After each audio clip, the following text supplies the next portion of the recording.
Let's grab some mixed media paper and create some quick fall leaves and gather some of those leaves from your yard. You know, those that are just all over the ground right now. You'll need to arrange your leaves on your paper and then take a pencil and trace around all those leaves. Now go over all your lines with black glue. That's just black acrylic paint mixed with regular school glue. And you need to let that dry. You can't hurry it or be impatient. You gotta let it dry. And once it's dry, add your favorite watercolors in the colors of your choice.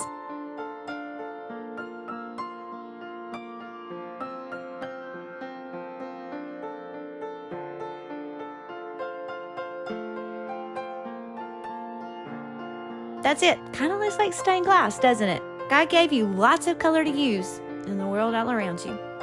So go be creative. And most importantly, forget not the Lord.